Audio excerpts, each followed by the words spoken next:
What's up, guys? Welcome to the We the People podcast. I am Chris Craig 3, and who is this person that I'm talking to? I'm the person who likes to stand in your closet and stare at you at night. Anyway, since this write this over the internet, No, seriously, I'm Super Cameron 20. yeah.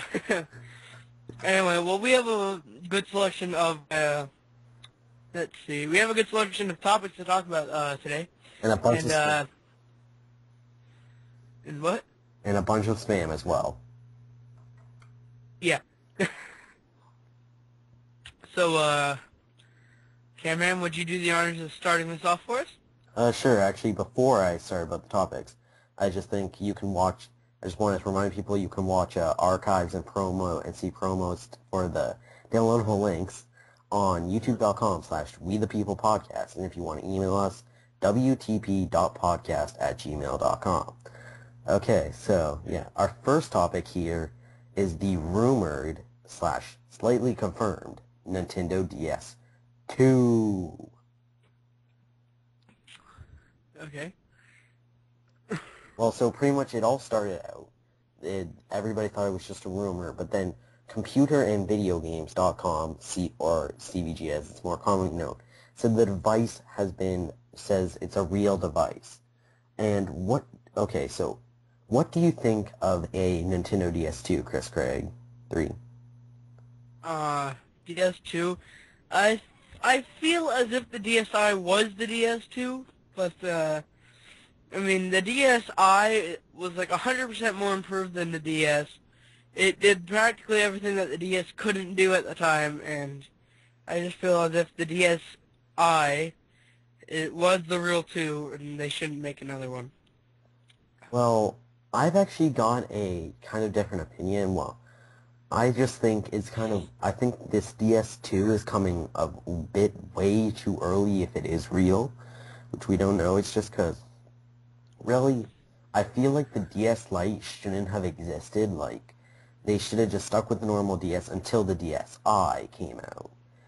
But, and then with with the DS XL/LL, I don't know, it just seems kind of awkward, and it really does depend on the direction they're going to take with it. I personally don't consider the DSi to be a real DS2, because it still plays standard DS games as the main video game source.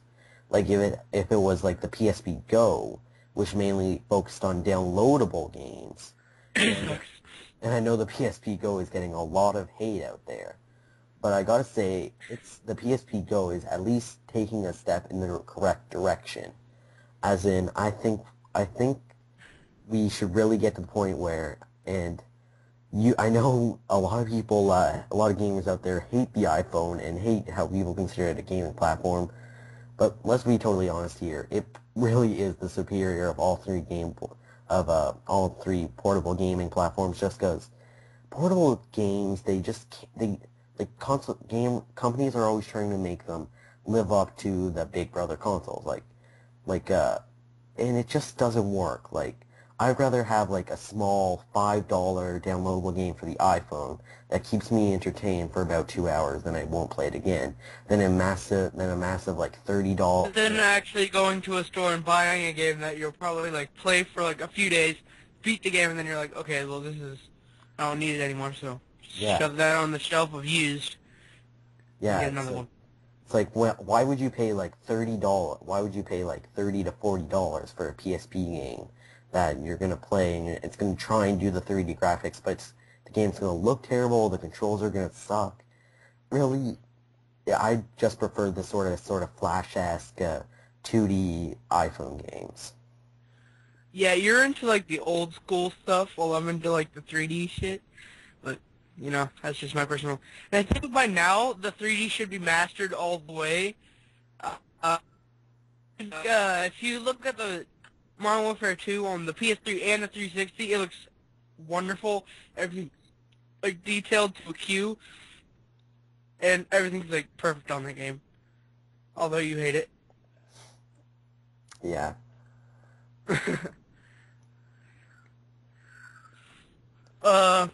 In the article I have pulled up about the Nintendo DS, than DS2.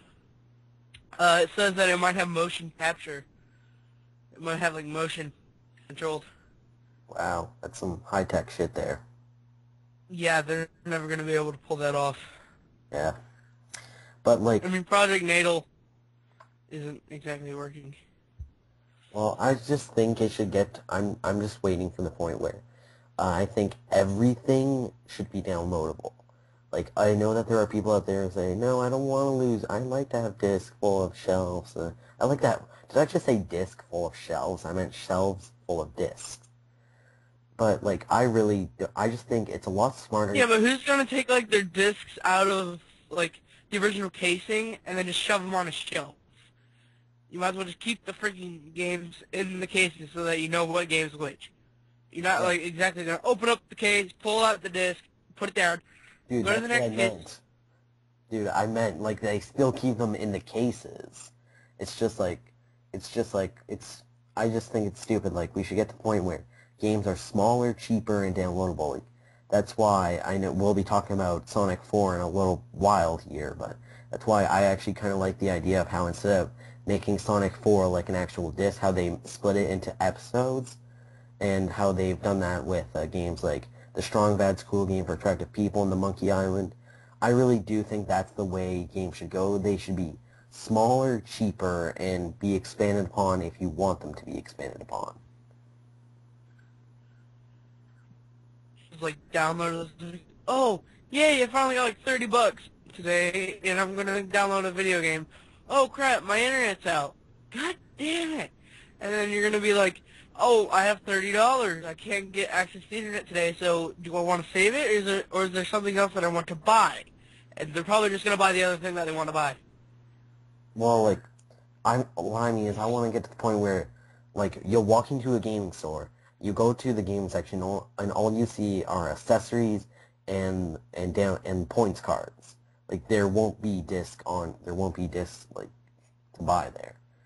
I just think that'd be a lot smart. I just think that's the way everything should go now. Because, like, if you look at WiiWare and PSN and XBLA, like, there are, like, it's just, when you take like, the games there, like, on Virtual Console, you get amazing deals there. Like, you get full SNES and Nintendo Entertainment Systems and N64 You games. get the classic Super Mario Brothers for 500 Wii points.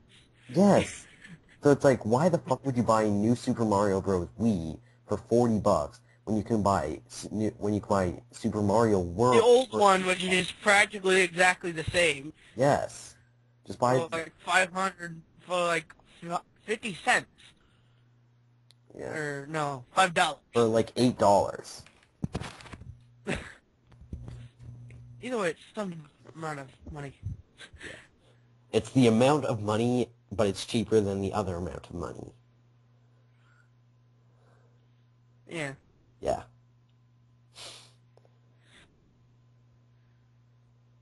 Okay, so do you approve of a DS2 or do you disapprove of a DS2?